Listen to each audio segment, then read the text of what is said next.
Ces trois techniques vont te permettre d'épargner 75% de tes gains.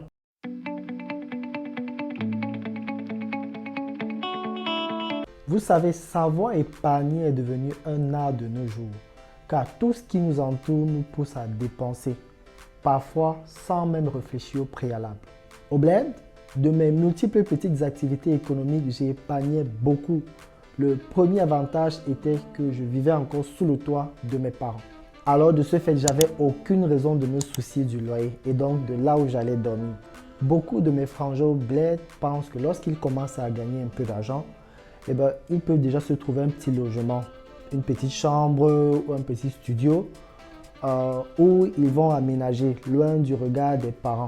Peut-être parce qu'ils veulent déjà s'affirmer comme une personne qui gagne sa vie. C'est une bonne chose du point de vue indépendance. Mais si tu veux te lancer dans l'entrepreneuriat et que tu as un toit où dormir sans te soucier de comment est-ce que le loyer va se payer, alors se précipiter et aménager en solo n'est peut-être pas la meilleure des techniques. Pire encore, ça peut être une grosse erreur à ne pas commettre, sauf si l'environnement n'est pas adéquat pour progresser. Sur ce point-là, je comprendrai. Sinon, n'hésite pas à user de cet avantage que tu as de dormir sur un toit sans pouvoir te soucier du loyer. L'autre technique à prendre au sérieux lorsqu'on veut épargner 75% de ses revenus est d'éviter les dépenses et les sorties inutiles. Les dîners au resto, les boîtes de nuit, la consommation d'alcool à tort et à travers, les petites.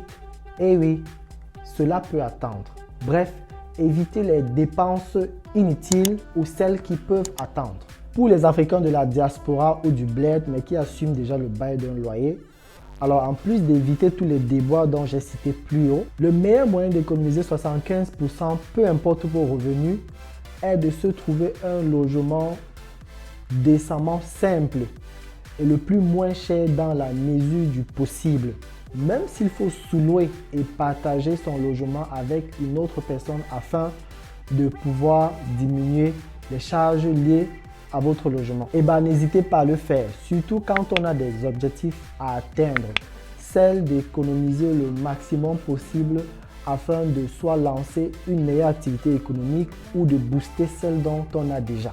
La troisième technique qui te permettra d'épargner 75% de tes revenus, c'est d'utiliser les tontines, surtout pour ceux qui ne savent pas garder l'argent dans leur poche. En plus, ça te poussera à fournir plus d'efforts afin de résoudre tes problèmes quotidiens sans pouvoir compter sur ceux dont tu as déjà épargné. Alors, si tu veux avoir une vie aisée et confortable demain, accepte de faire ces sacrifices-là aujourd'hui. Tout simplement, passe à l'action sans attendre. Alors, revois tes objectifs annuels tout en soulignant ces trois nouvelles techniques. Et tu peux être sûr d'avoir un résultat positif. Mais avant de finir cette vidéo, abonne-toi et clique sur la cloche de notification afin d'être à l'afflux des nouvelles vidéos inspirantes. Le but ici est que tu puisses passer à l'action en ne dépensant que le strict nécessaire. Alors ne procrastine pas et ajuste tes manquements. Stay in touch et à la prochaine vidéo.